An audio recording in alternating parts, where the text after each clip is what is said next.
우리 사도신경으로 신앙 고백하심으로 7월 4일 화요일 새벽 기도회를 시작하도록 하겠습니다.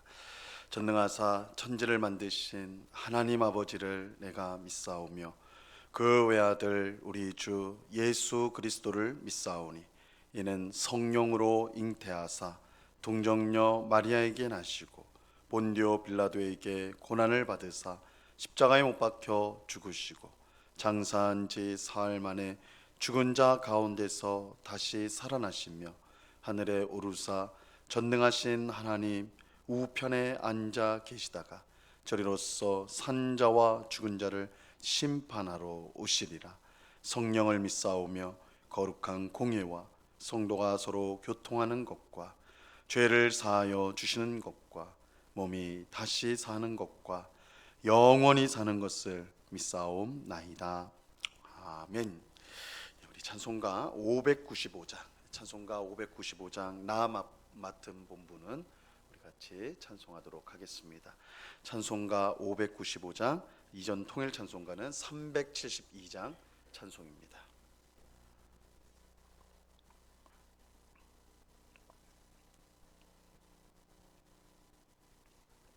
찬송가 595장을 같이 찬송하도록 하겠습니다.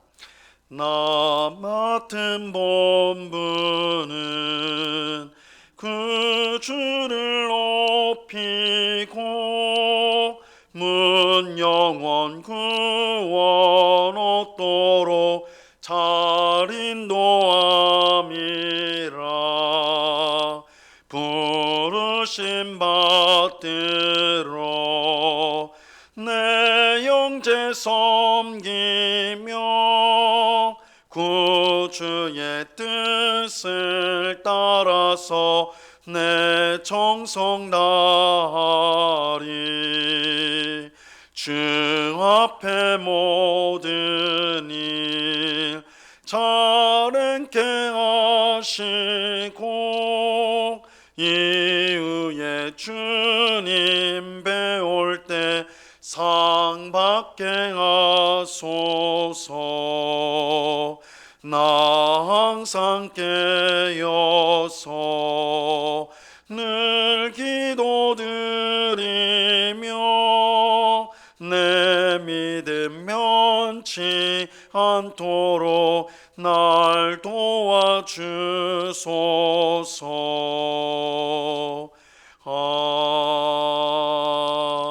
아멘. 기도하겠습니다. 참 좋으신 아버지 하나님, 감사합니다. 오늘 새벽에도 은혜 주시기 위해서 우리를 복된 자리로 인도하여 주심을 믿고 감사를 드립니다. 이 시간 우리의 모든 더러운 죄악을 십자가 보혈로 깨끗이 씻어 주옵시고 우리 마음속에 있는 모든 염려와 근심들을 기도로 주 앞에 맡길 때에 우리의 심령 안에 하나님의 풍성한 평안과 기쁨이 넘치도록 은혜를 베풀어 주시옵소서. 오직 성령으로 충만하게 하옵소서. 성령 하나님께서 우리를 온전히 다스려 주셔서 세상에 우리 눈에 보이는 대로 세상을 판단하지 않고 성령의 인도를 따라 오직 믿음으로 세상을 바라보게 하옵시고 우리가 따라가고 우리가 붙잡아야 될 것이 무엇인지를 온전히 깨달음으로 세상의 헛된 것들에 매이지 않고 영원한 하나님 나라를 소망하며 오늘도 주님이 우리에게 맡겨주신 사명을 잘 감당하며 살아가는 저희 모두가 될 수 있도록 도와 주옵소서. 주님의 뜻에 순종할 때에 주어지는 기쁨과 감사가 늘 충만하여서 우리 입술에서 하나님을 향한 찬송이 넘쳐 흐르게 하옵시고 또한 우리 이웃을 향한 사랑과 또한 섬김의 말과 행동이 늘 있어서 우리 마음이 늘 기쁘고 즐거울 수 있도록 은혜 내리워 주옵소서. 이 시간 주의 말씀을 듣고자 합니다. 성령 하나님께서 밝히 조명하여 주셔서 주의 말씀의 뜻을 깨닫게 하시고 오늘도 이 말씀을 붙들 때에 말씀의 능력으로 우리가 새로워지는 귀한 이 시간 될 수 있도록 역사하여 주시옵소서. 감사와 찬송을 주께 드리오며 예수 그리스도 이름으로 기도드리옵나이다. 아멘. 우리 하나님 말씀을 다 같이 봅니다. 디모데전서 5장 17절에서 20절까지의 말씀을 우리가 다 같이 보도록 하겠습니다. 디모데전서 5장 17절에서 20절까지의 말씀입니다.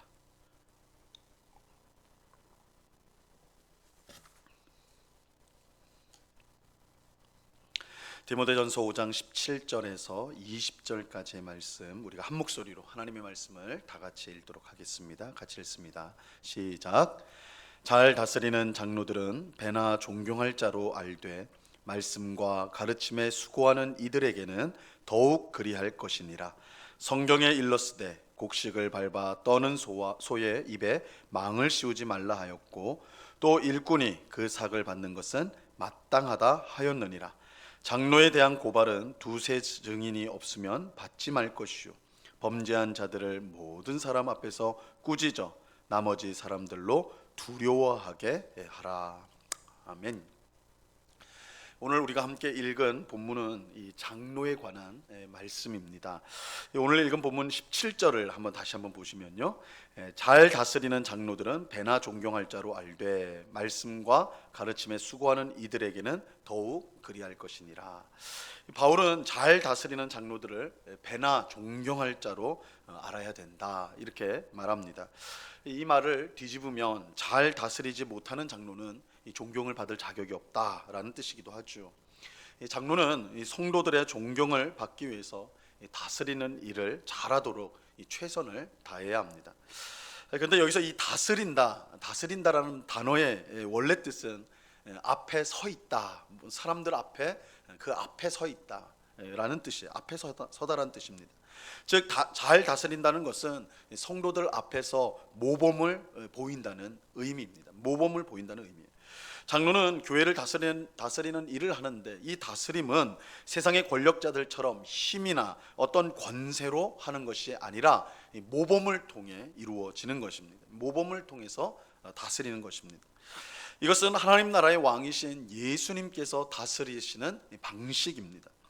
예수님은 제자들에게 다른 사람을 섬기라 말씀하면서 친히 제자들의 발을 씻겨 주셨습니다. 이 다른 사람의 발을 씻는 것은 당시에 종이 하던 일이었어요. 예수님은 섬김을 가르치기 위해서 제자들의 종이 되신 것입니다. 예수님은 제자들의 발을 씻기신 후에 이렇게 말씀을 하셨어요. 요한복음 13장 14절과 15절에 보면요, 내가 주와 또는 선생이 되어 너희 발을 씻었으니 너희도 서로 발을 씻어주는 것이 옳으니라. 내가 너희에게 행한 것 같이 너희도 행하게 하려 하여 본을 보였노라. 이 예수님은 너희도 행하게 하려 하여 본을 보였다 이렇게 말씀하셨어요. 예수님은 강요하거나 힘을 사용하여 억지로 제자들이 다른 사람을 섬기도록 하지 않았습니다. 예수님은 친히 본을 보여주심으로, 이 섬김의 본을 보여주심으로써 제자들이 그것을 따라하도록 하였던 것입니다. 이 장로의 다스림이 이와 같아야 하는 것입니다. 이 장로들이 잘 다스린다는 것은 예수님처럼 성도가 따라야 할 모범이 된다라는 것입니다. 장로들이 예수님처럼 본을 보일 때에 잘 다스리는 장로가 되며, 성도들은 그런 장로들을 크게 존경해야 하는 것입니다. 그런데 바울은 잘 다스리는 장로들을 배나 존경하라고 하면서 이 말씀과 가르침에 수고하는 이들에게는 더욱 그리해야 된다, 이렇게 말하고 있어요. 바울은 여기서 이 두 부류의 장로가 있다라는 것을 알려주고 있습니다. 이 교회를 다스리는 장로와 말씀을 가르치는 장로, 이렇게 이제 두 부류로 나뉘어져요. 오늘날 교회에서 가르치는 장로를 우리는 목사라고 부릅니다. 이 가르치는 장로인 목사를 존경해야 되는 이유는 이 목사라는 직분이나 혹은 이 목사라는 그 사람의 어떠함 때문이 아닙니다. 오직 그가 하나님의 말씀을 맡은 자로서 이 성도들에게 말씀을 전하고 가르치는 일을 하기 때문입니다. 이 교회는 성령님의 성전이고, 성령님은 하나님의 말씀으로 교회를 인도해 가십니다. 하나님의 말씀이 제대로 전해지지 않거나 가르쳐지지 않는 교회는 바른 교회가 될 수가 없는 것이죠. 왜냐하면 하나님 말씀으로 성령께서 교회를 이끌어 가시기 때문에, 말씀이 바르게 선포되지 않는다면 그 교회는 바른 교회라고 할 수가 없어요. 그렇게 교회 안의 모든 직분이 귀하지만 말씀을 전하는 직분인 목사는 더욱 중요하다라고 할 수가 있는 것입니다. 말씀을 가르치는 장로인 목사가 신실하게 하나님의 말씀을 가르칠 때에 이 성도는 마땅히 존경해야 합니다. 이것은 사람을 향한 존경 이전에 하나님 말씀에 대한 존경이고, 말씀을 통해 교회를 인도해 가시는 성령님에 대한 존경이 되는 것입니다. 종교개혁자들은 어떤 교회가 진짜 교회냐, 어떤 교회가 진짜 교회냐, 왜냐하면 당시에도 이단, 오늘날에도 한국교회 안에 이단 문제가 많아서 골치가 아픈데, 이 종교개혁 시기에도 그랬어요.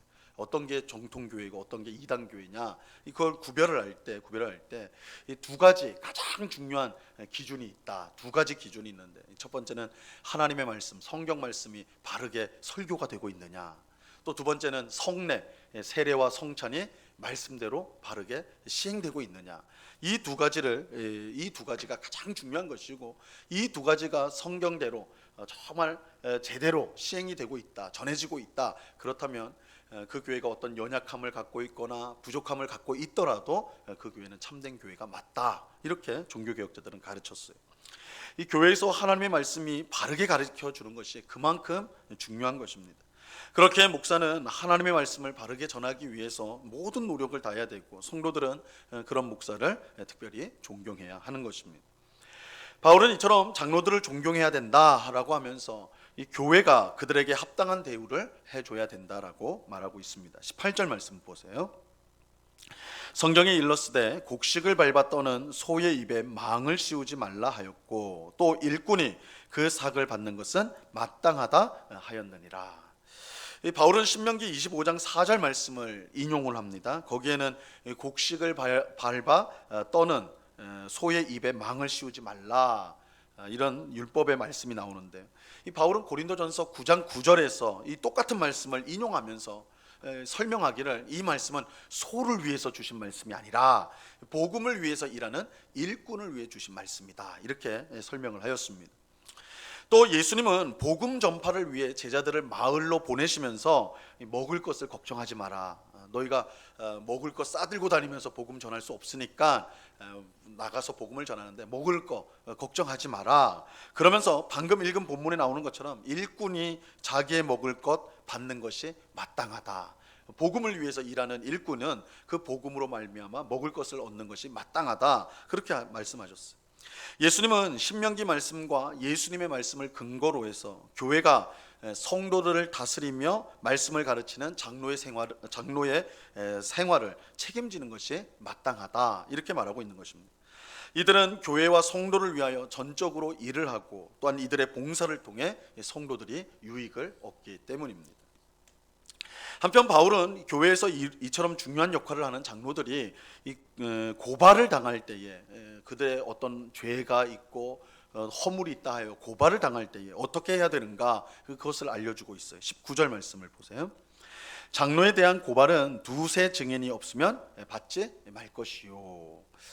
이 원래 구약 율법에 따르면 누구를 고소할 때에 반드시 두세 증인이 필요하였습니다. 한 명의 고발로는 성립이 되지 않고 반드시 두세 명의 증인이 고발을 해야지 그 고발이 유효했어요.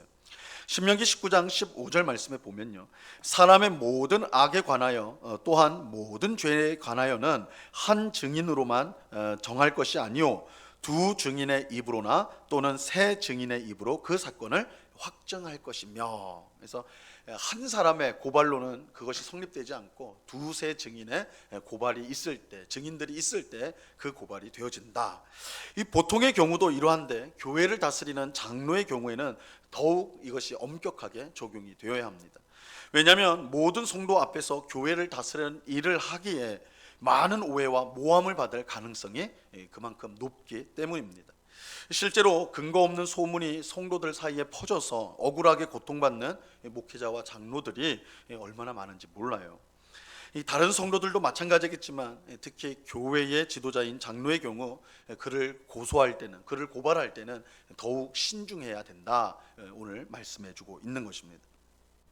근데 바울은 장로들이 정말 죄를 지은 것으로 드러났을 때는 매우 단호하게 그것을 처리해야 된다, 이렇게 말하고 있습니다. 20절 말씀을 보세요. 20절 범죄한 자들을 모든 사람 앞에서 꾸짖어 나머지 사람들로 두려워하게 하라.